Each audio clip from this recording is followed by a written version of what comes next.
"Happy anniversary, Marilyn," my husband said, raising his glass. And then, in front of 50 guests scattered across our backyard, he added calmly, "I think we've outgrown each other. I want a divorce." The jazz band stopped mid-song. The soft garden lights flickered against the mossy oak branches. I stood there, still holding the glass of champagne I had poured for him, waiting for the punchline that never came. For a second I thought he was joking, until I saw his mother smiling behind him, her lips pressed together like she'd been waiting for this moment. 25 years of building a home, a family, a life, and he ended it like a quarterly report. That night, after everyone left, I found him whispering on the phone at 3 a.m. "She won't fight this, Mum. She's too proud." I turned off the lights, lay beside him, and stared at the ceiling until sunrise. I wasn't too proud to fight. I was just getting ready to make sure he never saw me fall again. The morning after, the house smelled like stale champagne and leftover shrimp cocktails. I picked up paper napkins, empty glasses, and lipstick-stained flutes from the patio table, each one a reminder of the performance I didn't know I was starring in. The perfect couple.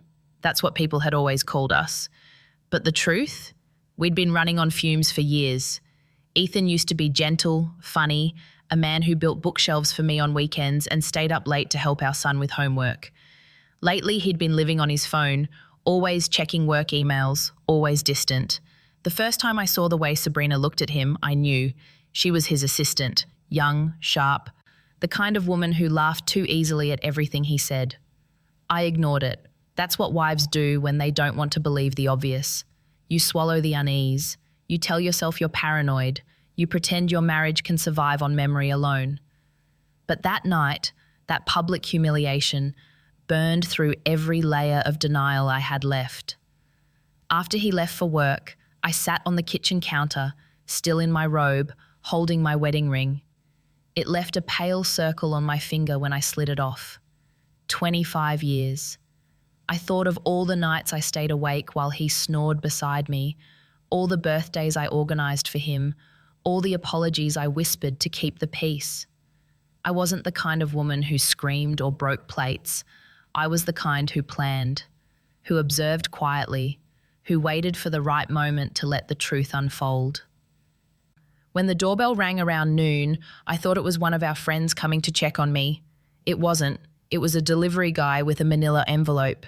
Inside was a letter from Ethan's lawyer, a formal notice of separation, dated 2 weeks before our anniversary. So he'd planned it. He had rehearsed it. He had timed my humiliation perfectly. I sat there with that envelope on my lap, the sunlight cutting across the floor, and I realized something that made my heart stop aching for the first time since last night.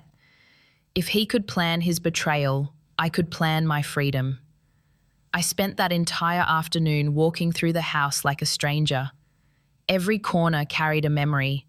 The white curtains I'd sewn myself, the ceramic bowl from our honeymoon in Maui, the faint smell of cedar from the shelves he built in our early years. All of it suddenly looked like evidence from a life that had expired. I opened the fridge and saw the chocolate cake I'd ordered for the party. Happy 25th, M+E, written in silver icing.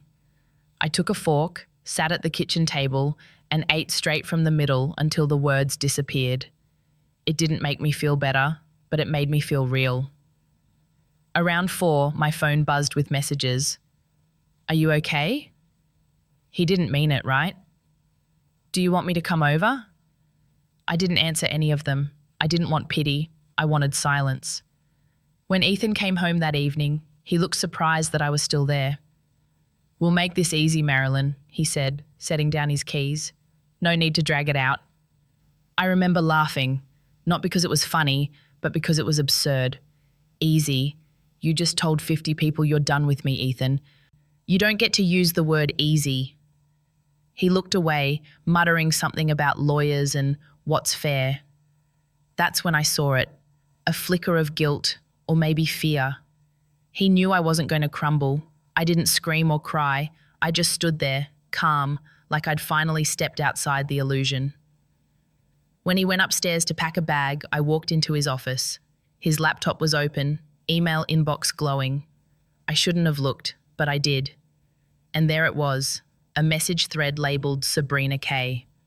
Her last email read, "Can't believe you're really doing it tonight. She won't see it coming."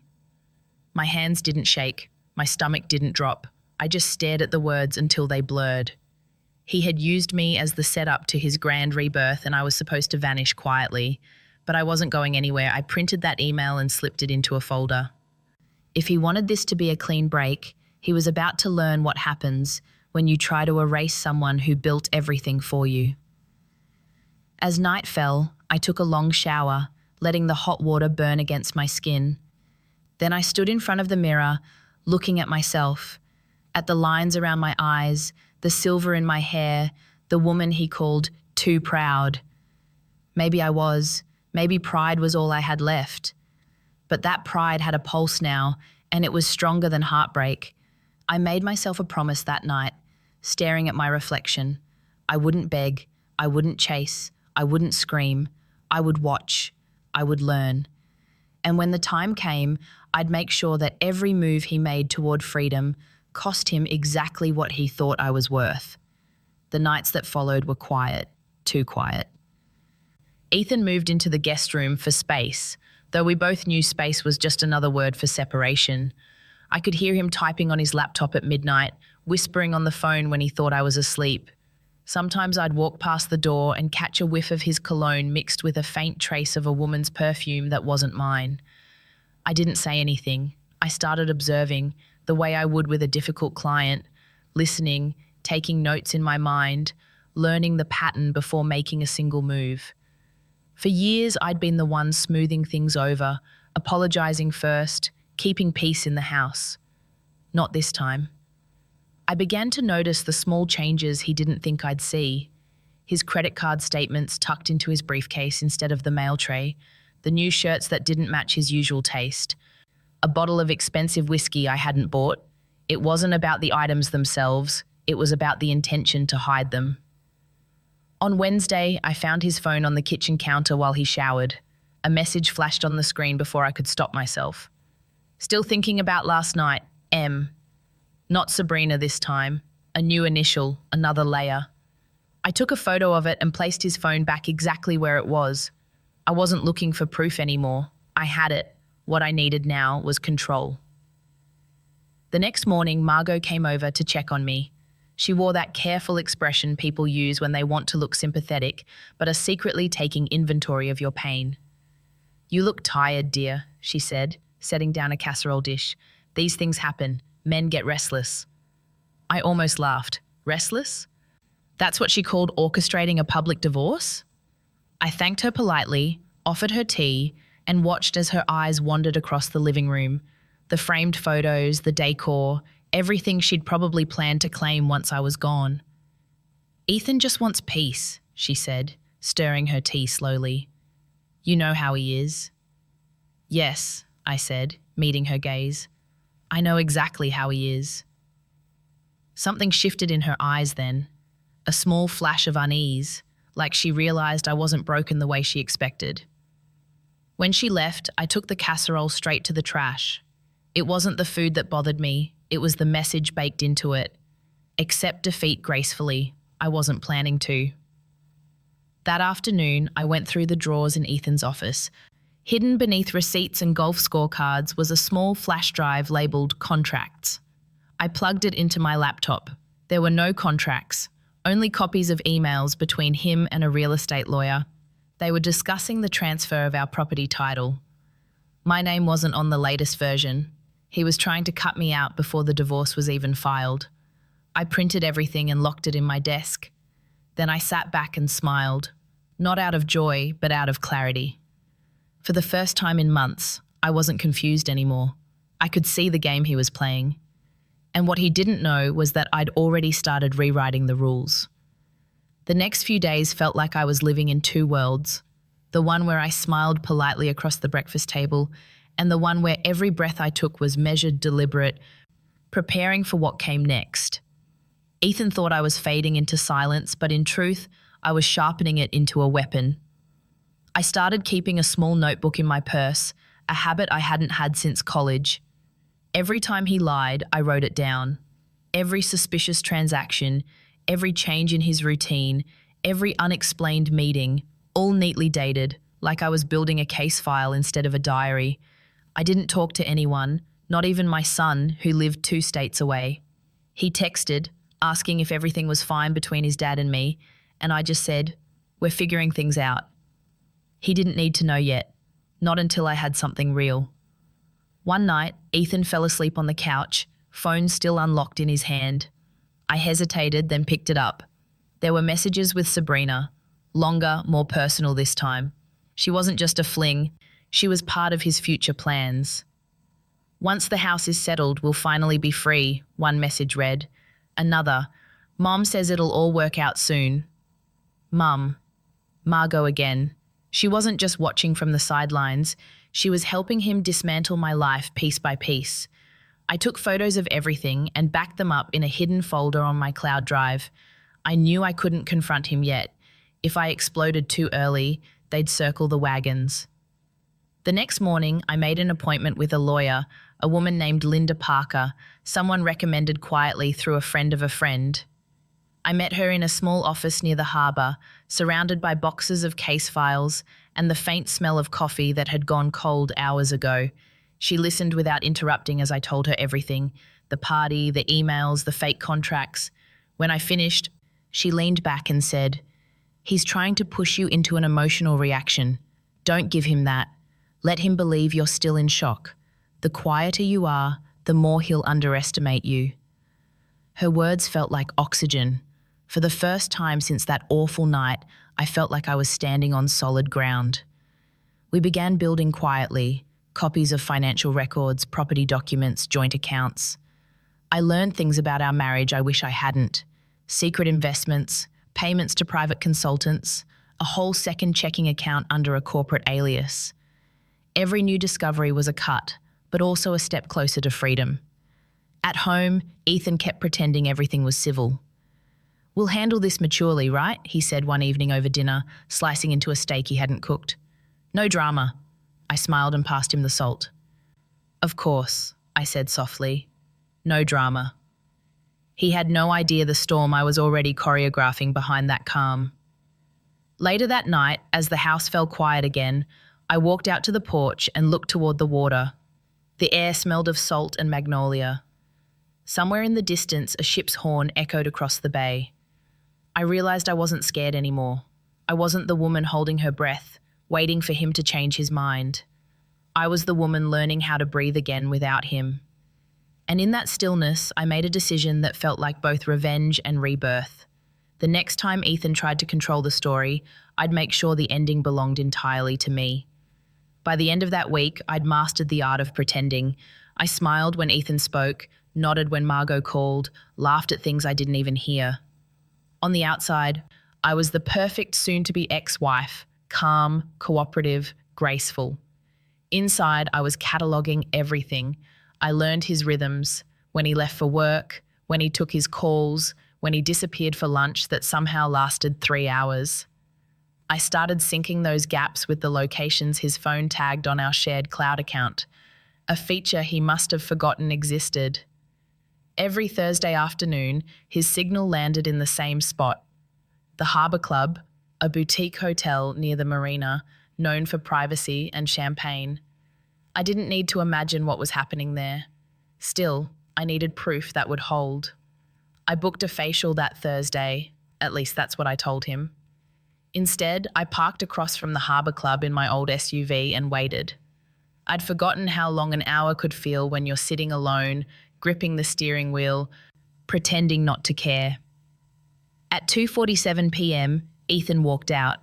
Sabrina followed, sunglasses on, her hand brushing his back in that careless, intimate way people do when they think no one's watching.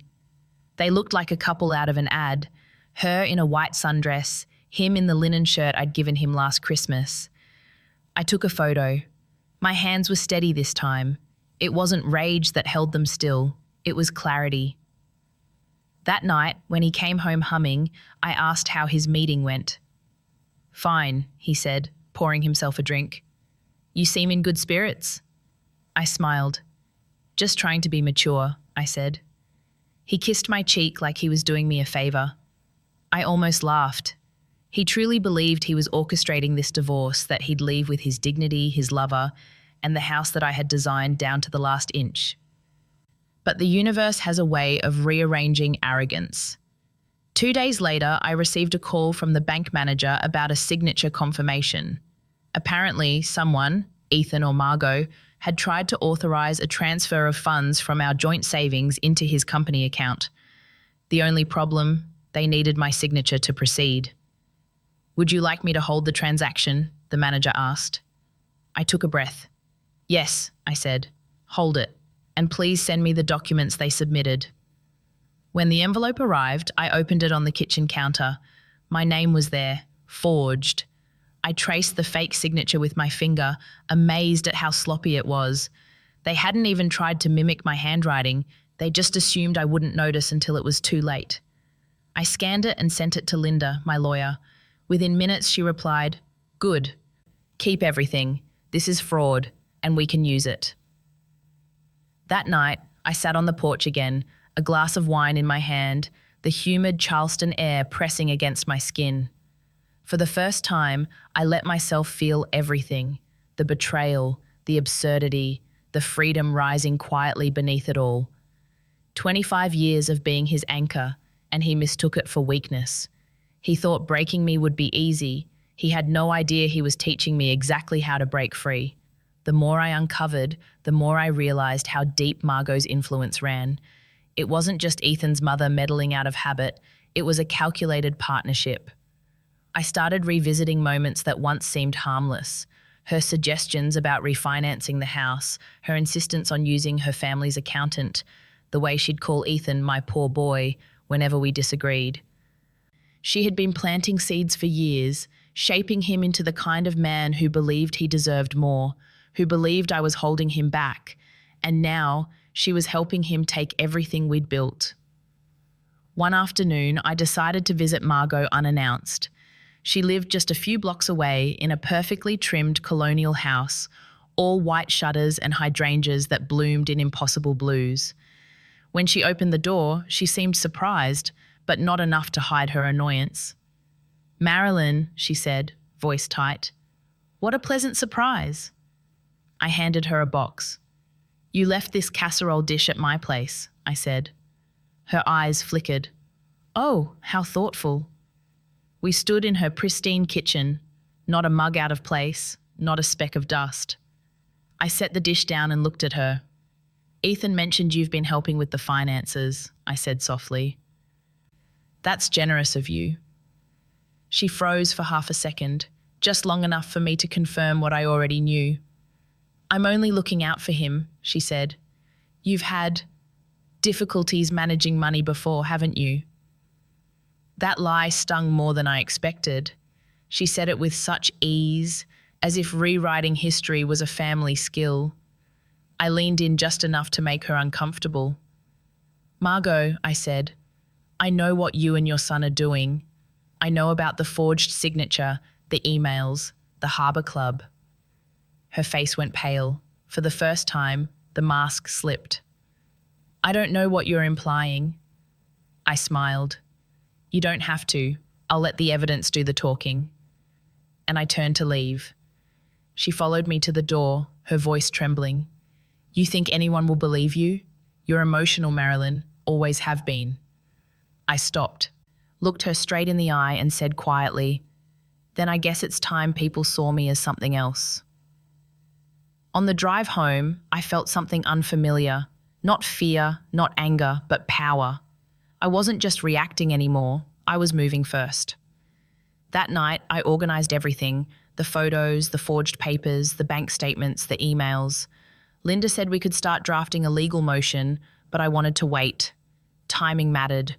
Ethan and Margot had chosen public humiliation as their weapon. I'd use the same stage for my answer. When Ethan came home that evening, he was cheerful, almost giddy. "I got the offer accepted," he said. "For the lake property. It'll be perfect once things are finalized."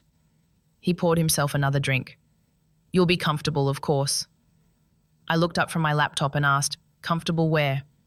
He grinned. Don't worry about that. Then he kissed my forehead like he was already forgiving me for existing. I smiled back. You're right, I said.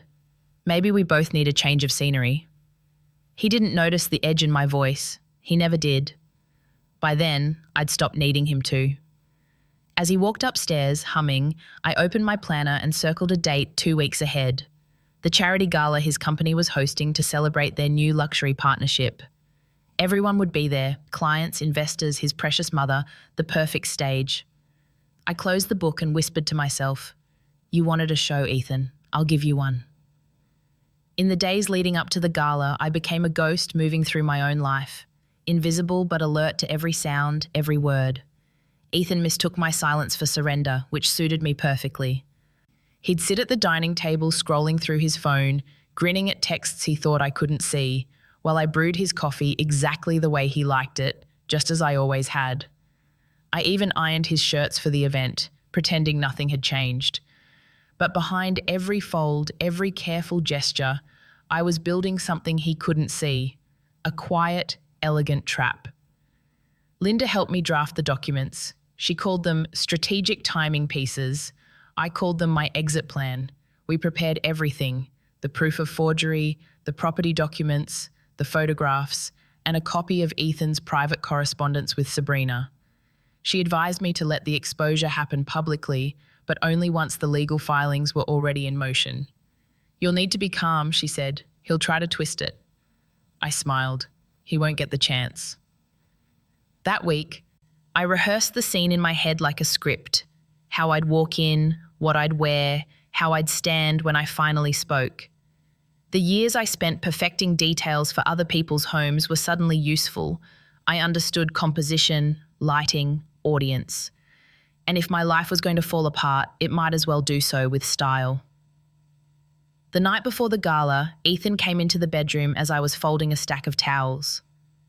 You're coming tomorrow, right? He asked, almost casually. It'll be good for appearances. I kept my voice even. Of course, I wouldn't miss it. He looked relieved, maybe even smug. I'm glad we can be civil. He kissed the top of my head and said, You've always been so reasonable, Marilyn. That word, reasonable, felt like a blade wrapped in velvet. When he left the room, I opened the closet and stared at my dresses. For 25 years, I had dressed for him. Muted colours, soft fabrics, polite silhouettes. That night, I chose something entirely different. A deep sapphire gown that caught the light like water, elegant but unmistakably powerful. It wasn't for him, it was armour.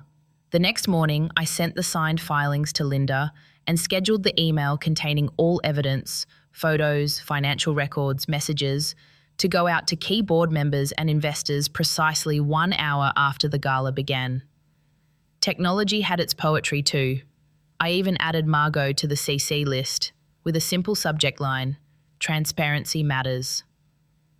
That evening, as we drove to the event, Ethan talked about trivial things, the venue, the guest list, the catering, while I stared out the window at the city lights flickering across the harbour. Each reflection on the glass looked like a version of me I'd been forced to leave behind. When we arrived, I stepped out of the car first. The air was thick with salt and perfume. Cameras flashed, people turned to greet us, and Ethan placed his hand on my back like a man who still thought he owned the narrative. Inside, the ballroom glittered with champagne and self-importance. Margot stood near the front, glowing in silver, whispering to Sabrina, who wore red, bold, unashamed. I almost admired her nerve. Ethan made his way to the podium, and I followed a few steps behind, smiling for the crowd, my pulse steady. This was the moment. I had waited, observed, and built every second of it. As he began his speech, thanking his partners and his loving family, I felt the vibration of my phone in my clutch. The scheduled email had gone out. The story had already left the room before he finished his first sentence. Ethan was mid-sentence when the first murmur rippled through the crowd. It started with the investors' table, a low hum of confusion, then the faint sound of phones vibrating, screens lighting up one after another like falling dominoes. A man in the second row frowned, turned his screen toward his colleague. A woman covered her mouth with her hand. Then someone at the back gasped. Ethan hesitated, cleared his throat, and tried to keep smiling. As I was saying, he began again, voice tightening. Our partnership. Ethan, one of the investors interrupted sharply, holding up a phone. You might want to explain this. The room went still. Even the soft clinking of glasses stopped. Ethan blinked, stepped away from the microphone. I'm not sure what you're referring to. I watched him scan the room, his confidence unraveling. The emails I'd scheduled, his conversations with Sabrina, the fraudulent contracts, the bank transfers, even a photo of the forged signature were all out there, forwarded across the company network in seconds. Transparency indeed. Margot, standing near the front, froze like a porcelain figure. Her wineglass trembled in her hand. I could almost hear the frantic spinning in her mind, searching for a way to salvage it. Sabrina's face went pale. She took a step toward the door but stopped when a photographer turned his lens in her direction. The entire room was watching them now. The man who had called me too proud, the mother who had called me unstable, and the woman who thought she'd won. Ethan tried to speak again, voice cracking. This is some kind of misunderstanding. I walked toward the podium, my heels clicking against the marble, slow and deliberate. A misunderstanding? I said softly, taking the microphone from his hand. I suppose that's one way to describe embezzlement, forgery, and adultery. A ripple of shock ran through the audience. Cameras flashed. For a moment, I could see the reflection of my own calm face on the mirrored wall behind us. Steady, composed, unflinching. For those wondering, I continued, the documents you've just received are real. Ethan and his mother have been transferring assets and altering property titles behind my back. I'd say it's creative accounting at best, criminal at worst. Ethan stepped closer, hissing under his breath. Marilyn, stop this. You're humiliating yourself. I smiled. Oh, honey, I'm not the one humiliated here. The crowd reacted, a few laughs, a few gasps, a few people whispering my name as if seeing me for the first time. Margot reached for Ethan's arm, her voice trembling. We should leave. But there was nowhere left for them to go. I turned back to the microphone. I spent 25 years believing silence was dignity. I thought being calm made me strong. But sometimes silence just protects the wrong people. So tonight, I'm reclaiming my story. I set the microphone down and stepped away. The applause started slowly. One pair of hands, then another, then more, until the sound filled the ballroom. I didn't look back at Ethan. I didn't need to. The look on his face, that collapsing blend of pride and panic, was closure enough. Outside, the air was warm and heavy with the smell of the ocean.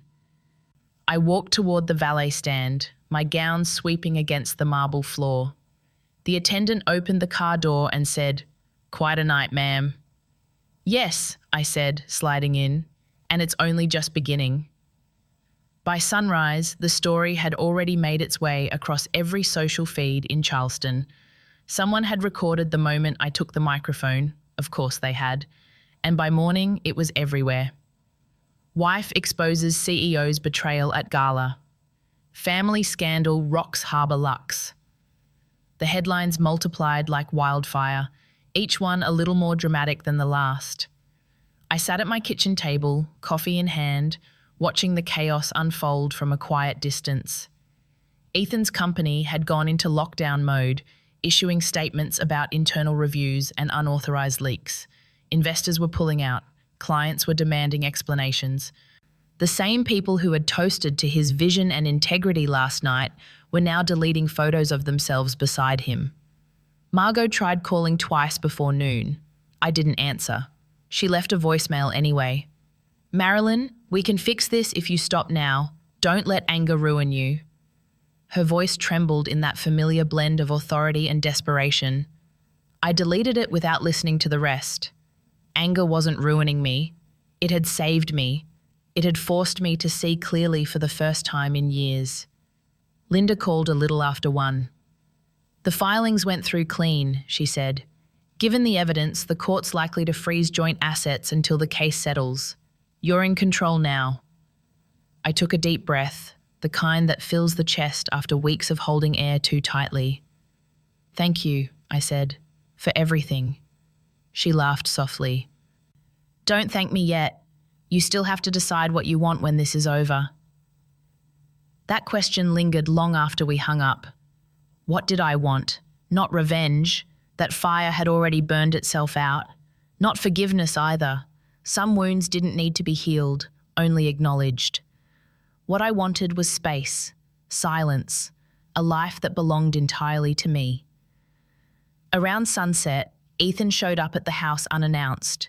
He looked 10 years older than he had 3 days ago. Shoulders slumped, tie loosened, eyes red from sleeplessness. We need to talk, he said. I let him in. He stood in the living room, staring at the photos still hanging on the wall. Our wedding, our son as a baby, family vacations we used to think would last forever. You didn't have to do that, he said finally. You destroyed my career. I folded my arms. No, Ethan. You destroyed your career. I just turned on the lights.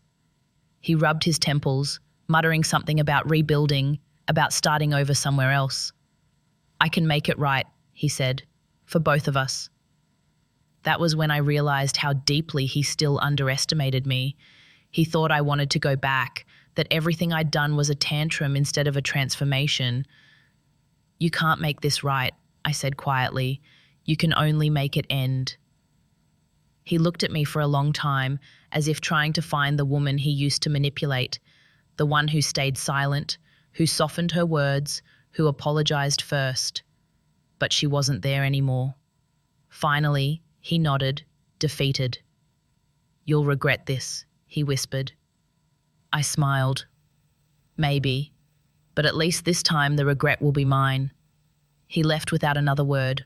The door clicked shut, and the silence that followed wasn't heavy anymore. It was peaceful. The next morning I woke to sunlight spilling through the kitchen window, bright and unapologetic. The world felt different, not fixed, but quieter, like a storm had finally decided to move on.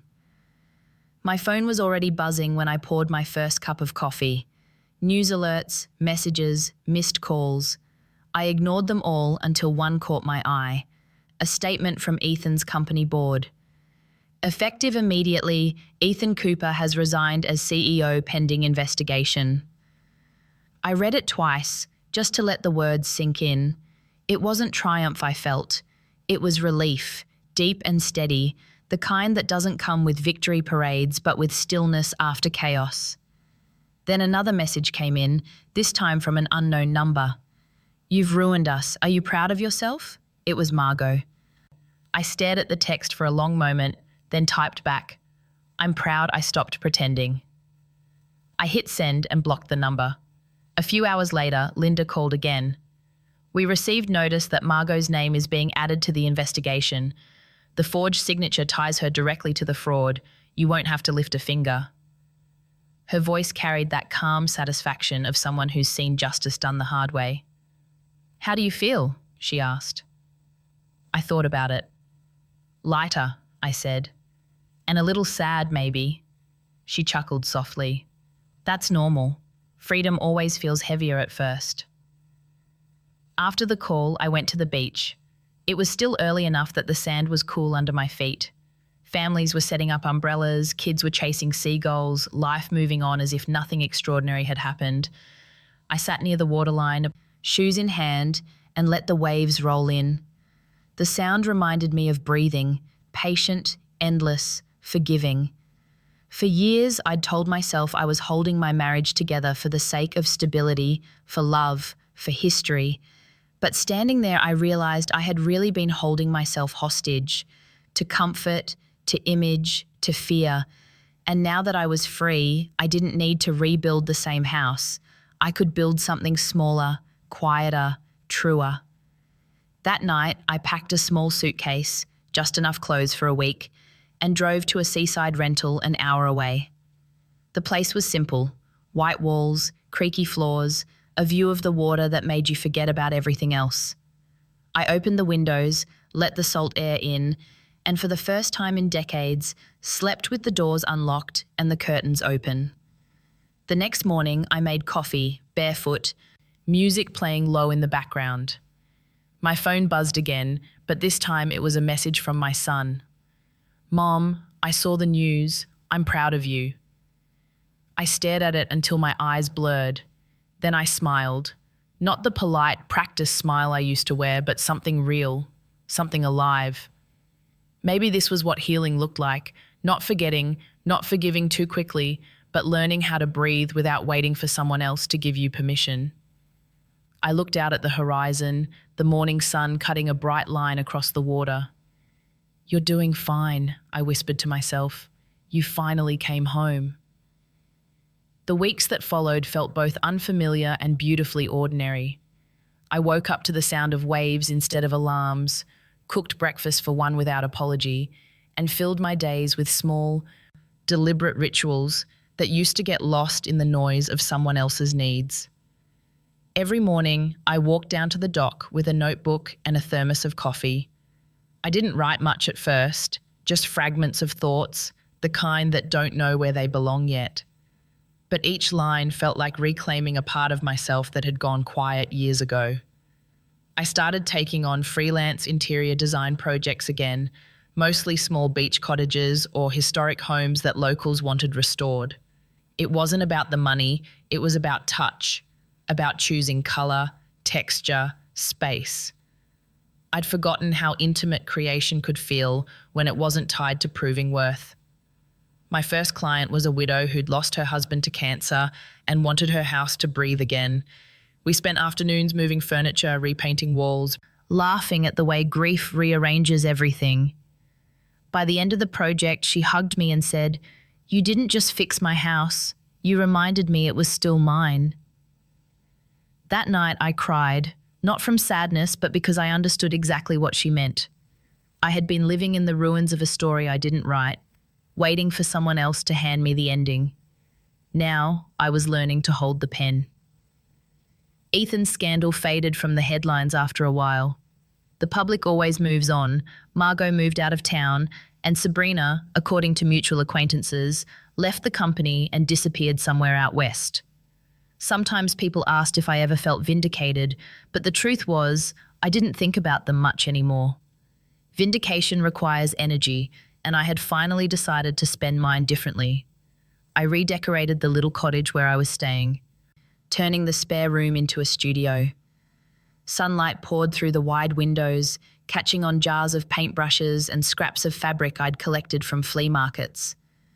I worked with my hands again, reclaimed wood, clay, old textiles, reminding myself that beauty didn't have to be flawless to matter. One afternoon, I found an old photo of Ethan and me from the early years. We were on a boat, laughing, wind in our hair, both of us young enough to think love alone could hold a life together. I stared at it for a long moment, then tucked it into a box marked past. Not to forget, but to close.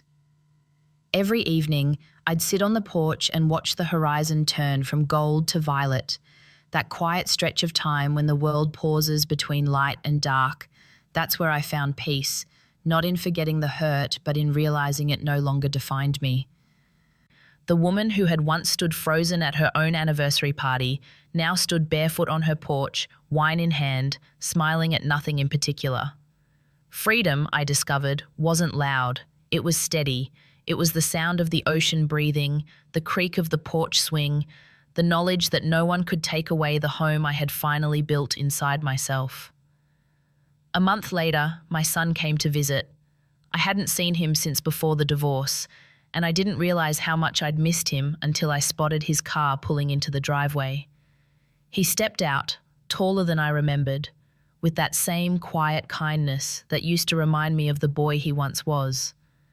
When he hugged me, I felt something loosen inside my chest, a knot I didn't even know I'd been holding. "You look different, Mum," he said, studying me with a smile. "Lighter."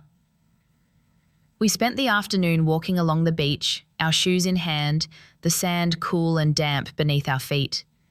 He asked me questions gently, the way you ask someone about an old scar. Did it hurt? Are you okay now? I told him the truth, that it hurt more than I'd ever admit to anyone else, but that pain isn't permanent if you don't make a home for it. He nodded, quiet for a while, then said, I'm proud of you.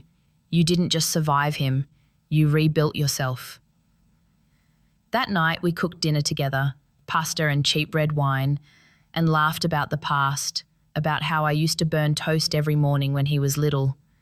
The house smelled like garlic and warmth, and for the first time in years, laughter didn't feel like borrowed light. When he left the next morning, he hugged me tight and said, You deserve someone who sees you the way you see others. I smiled. Maybe I just deserve myself for a while. After he drove off, I stood in the doorway watching the road disappear into sunlight. There was no loneliness, no ache, just stillness, the kind that feels like understanding. I realized then that love, real love, wasn't something I'd lost. It was something I'd been learning to give differently. I'd spent so many years pouring it into people who mistook care for weakness. Now, I was learning to pour it back into my own life, my work, my mornings, my peace. Sometimes when I walked through town, I'd catch people looking at me, women mostly, with that curious mix of sympathy and admiration. They'd whisper, That's her, as if I were a myth, the woman who stood up at the gala and burned her old life down in one night. I never corrected them. They didn't need to know that the fire had been slow, quiet, almost gentle, the kind that clears a forest so something new can grow. One evening, I was closing up my studio when a man stopped outside the open door. He was around my age, sun-worn and kind-eyed, holding a small piece of driftwood. You're Marilyn, right? He asked. You designed the Jenkins place? I nodded. He smiled shyly. I'm restoring an old cottage down the road. Thought you might want to take a look sometime. His voice was steady, unhurried. I told him maybe I would. Not a promise, not a refusal, just space. As he walked away, I realized I wasn't afraid of what came next anymore. I wasn't waiting for someone to save me or complete me. My life didn't need a sequel to feel whole. That night, I wrote in my notebook, healing isn't about erasing what happened. It's about learning to exist beyond it, to let the wound become a window instead of a wall. Then I closed the book, turned off the lights, and let the sound of the waves carry me into sleep, not dreaming of who I was or who I'd lost, but of who I'd finally become. 6 months passed, and by the time summer settled in, the rhythm of my new life felt as natural as breathing. The little studio by the sea had become more than a workspace. It was my anchor, my sanctuary, my declaration of self. I spent mornings sketching layouts for clients and afternoons wandering through antique shops or helping neighbours repaint their porches. People started calling me the woman with the calm hands, the one who could walk into a chaotic room and somehow make it peaceful. They didn't know that I'd learnt to do the same with my heart. My name began circulating quietly among homeowners who wanted authenticity instead of flash. I never advertised, word of mouth was enough. Every project was intimate, a story told through space. There was a retired sailor who wanted his living room to smell like the ocean again, a young couple rebuilding after bankruptcy, an art teacher whose house had gone silent since her husband died. Each one reminded me that pain had a shape, but so did recovery. One afternoon, while rearranging furniture in my studio, I found the old folder that once held the evidence of Ethan's betrayal. It was dusty now, the papers slightly curled. For a moment, I considered throwing it all away, but something stopped me. Instead, I placed it in a drawer marked lessons, not regrets. There's a difference. Regrets chain you to the past. Lessons keep you from walking back into it. I'd been invited recently to speak at a local women's event, Stories of Reinvention. The idea of standing in front of strangers again made my stomach tighten, but I agreed. When the night came, the room was filled with faces that mirrored my own, tired, kind, determined. I told them the truth, that starting over isn't glamorous. It's messy, humbling, and sometimes achingly quiet. But you'll know you've healed, I said, when peace feels more exciting than drama. They applauded softly, and a few women came up afterward to hug me, whispering thank yous. It struck me then, all the ways our stories overlap, the quiet revolutions happening in kitchens, in bedrooms, in the back seats of cars where women decide they're done being invisible. Driving home that night, I rolled down the windows and let the wind pull at my hair.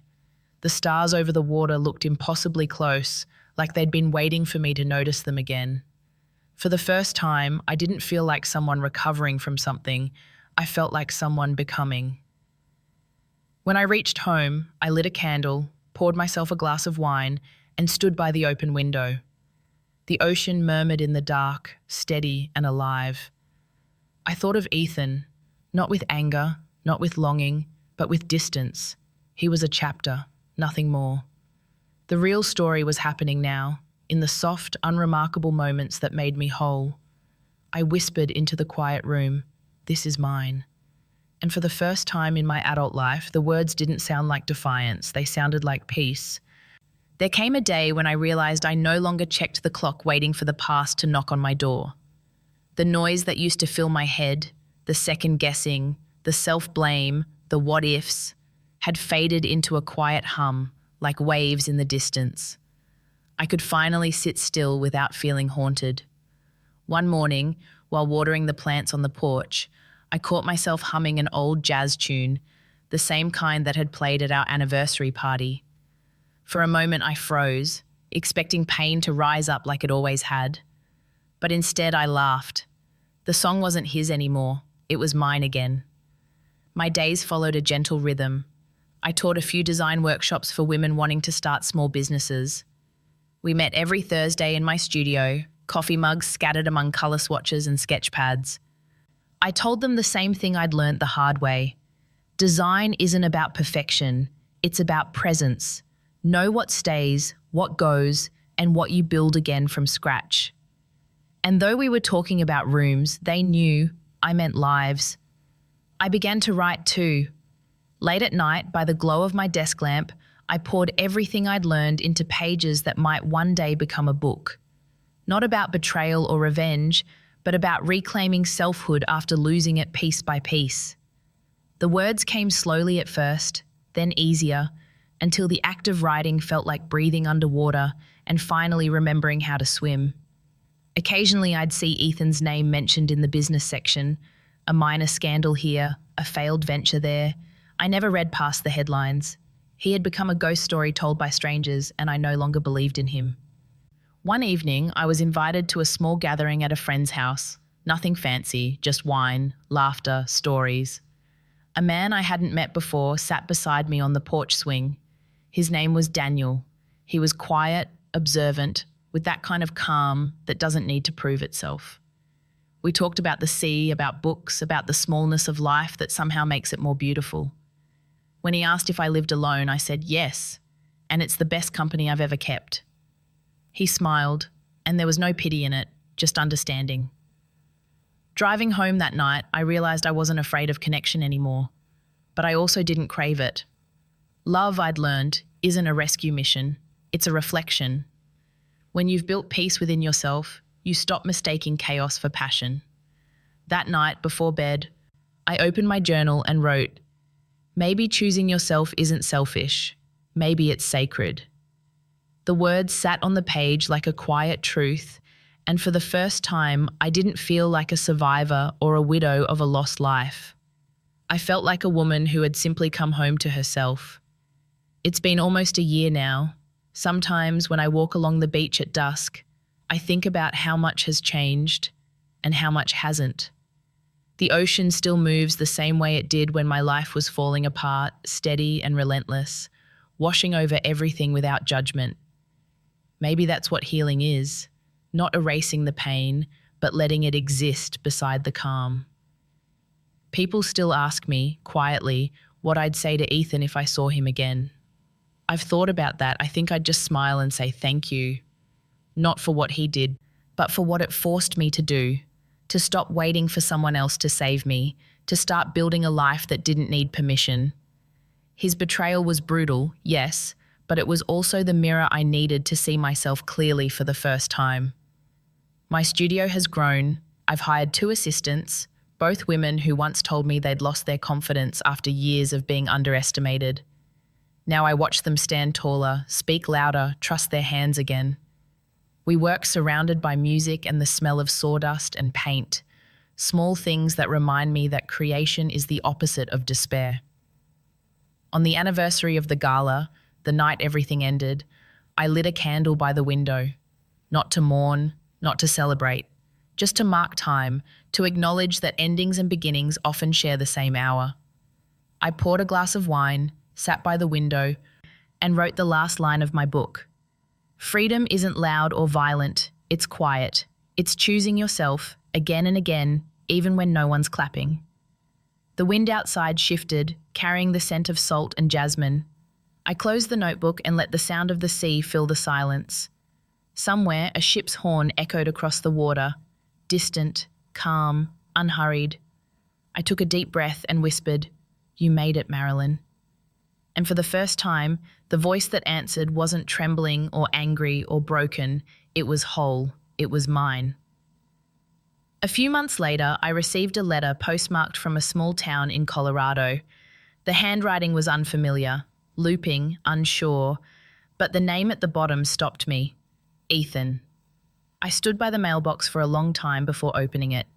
Inside was a short note, written in the kind of careful script people use when they're trying not to sound desperate. Marilyn, I heard about your book. Congratulations. I'm glad you found peace. I hope one day you'll believe I never meant to hurt you. I was weak, not cruel. I've thought about reaching out so many times, but maybe this is enough. You deserved better, even from me. E. I read it twice, then folded it neatly and placed it in the drawer beside my journal. Not under lessons this time, but closure. I didn't feel anger or pity or even triumph, just stillness. The kind that comes when a story finally stops asking to be rewritten. That evening, I walked to the shore. The tide was low, and the sky looked like brushed copper fading into indigo. I thought about all the versions of myself that had stood here over the past year, the woman who was broken, the one who plodded, the one who healed. Each had served her purpose. Each had brought me here. When the first stars appeared, I whispered a quiet prayer, not for forgiveness, not even for gratitude, but for gentleness. Gentleness toward the woman I used to be, the one who stayed too long, who mistook silence for peace. She hadn't failed. She had simply forgotten that survival is also a kind of art. I watched the waves slide over my feet, cool and persistent. A gull cried overhead, the sound sharp and fleeting. Somewhere behind me, the porch light from my cottage flickered on automatically, a small, steady glow against the coming dark. I turned to look at it, and for a brief, beautiful second, it felt like the universe was whispering back, "You made it through." I smiled, not the smile of victory, but of understanding. I wasn't the same woman who had once stood frozen under the glow of garden lanterns, her life unraveling in public. I was something new, something softer, wiser, unbreakable. As I walked home, the night wind tangled in my hair, carrying the scent of salt and magnolia. And somewhere deep inside, I knew this wasn't just an ending. It was the beginning of a quieter, truer life, one built not from someone else's promises, but from my own voice. I opened the door, stepped inside, and let the soft light wrap around me. For the first time in years, I didn't look back. I didn't need to.